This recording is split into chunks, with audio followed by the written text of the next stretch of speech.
Telangana 3 trillion economy లక్ష్యంగా పనిచేస్తున్నట్టు చెప్పారు deputy CM Bhatti Vikramarka. 3 trillion economy కావాలంటే 2047 నాటికి తెలంగాణకు 1,39,000 మెగావాట్ల విద్యుత్ అవసరం ఉంటుందని తెలిపారు. ఇక ప్రజాభవన్లో విద్యుత్పై సమీక్ష నిర్వహించిన భట్టి పవర్ పాయింట్ ప్రెజెంటేషన్ ద్వారా విద్యుత్ లెక్కలు వెల్లడించారు. ఇక రాష్ట్రంలో ఇంధన డిమాండ్పై సమీక్ష నిర్వహించిన భట్టి తెలంగాణను ప్రపంచ స్థాయి నగరాలతో అభివృద్ధి చేయాలనే లక్ష్యంతో పనిచేస్తున్నట్లు కూడా తెలిపారు. ఇక విద్యుత్ అవసరాలు తీర్చేందుకు ప్రణాళికలు సిద్ధం చేశామని చెప్పారు. తెలంగాణ 3 ట్రిలియన్ ఎకానమీ కావాలంటే అందుకు కావాల్సిన పెట్టుబడులకు విద్యుత్ కావాలని అన్నారు.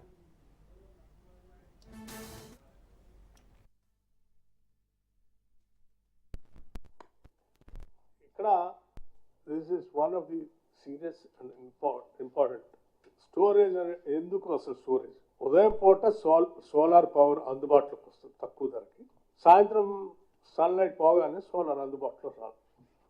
సరే, ఉత్పత్తి చేసినటువంటి సోలార్ మొత్తాన్ని డే టైం వాడుకుంటే ఆ సాయంత్రం పీక్ అవర్స్లో మనం కరెంట్ వాడుకోవడానికి అవకాశం ఉండదు. కాబట్టి ఆ పగలు ఉత్పత్తి అయినటువంటి పవర్ని ఏదో రకంగా స్టోరేజ్ చేసుకుంటే పీక్ అవర్స్లో నైట్ కూడా మనం వాడుకోవడానికి అవకాశం ఉంటుందని కొన్ని సంవత్సరాలుగా చాలామంది రకరకాల ప్రయత్నాలు చేసి కొన్ని వ్యవస్థలను అందుబాటులో తీసుకొచ్చారు. అందులో ఒకటి బ్యాటరీ స్టోరేజ్, రెండు పంప్ స్టోరేజ్.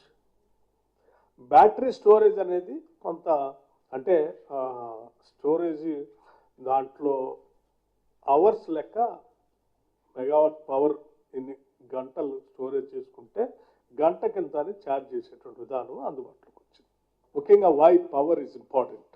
ఏ డెవలప్మెంట్ సంబంధించినటువంటి ఎకానమీ అయినా అనుకున్న స్థాయిలో అభివృద్ధి చెందాలి. ఉదాహరణకి మ్యానుఫ్యాక్చరింగ్ సెక్టర్ కానీ, టెక్నాలజికల్, రోబోటిక్స్, స్మార్ట్ డివైసెస్, ఆ సర్వీస్ సెక్టర్లో infrastructure, hospitals, transportation, water supply, అట్లాగే అగ్రికల్చర్ సంబంధించి వీటన్నిటికి కూడా పవర్ అనేది అత్యంత ప్రధానమైనటువంటి అంశం. ప్రొజెక్షన్స్, ప్లాన్స్, ఉదాహరణకి మూసీ రిజర్వేషన్ కావచ్చు, ఫ్యూచర్ సిటీ కావచ్చు, లేకపోతే ఇక్కడ దావోస్కి వెళ్ళి ముఖ్యమంత్రి గారు, ఇండస్ట్రీస్ మంత్రి గారు రకరకాల అగ్రిమెంట్లు ఎంఓయూలు చేసుకొని ఇక్కడ తీసుకొచ్చే ఇండస్ట్రీస్ కావచ్చు, లేకపోతే మ్యాక్సిమం వాళ్ళు దృష్టి పెట్టిన డేటా సెంటర్స్ కావచ్చు.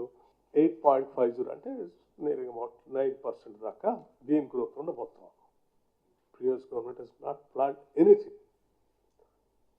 అంటే ఈసీ పంప్ స్టోరేజ్ కట్టుకొని ప్లాన్ చేసుకోవాలంటే మినిమం 6 to 7 years పడుతుంది. 6 to 7 years బ్యాక్ ప్లాన్ చేసుకుంటే తప్ప అది కంప్లీట్ కాదు.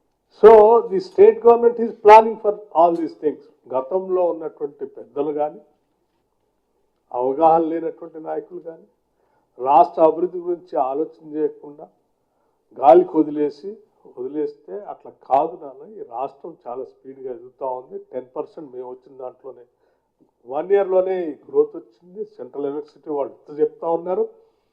3 ట్రిలియన్ ఎకానమీతో ప్రపంచంతో ఈ రాష్ట్రం పోటీ పడాలనేటువంటి ఆలోచనతో మేము ముందుకు పోతున్నాం.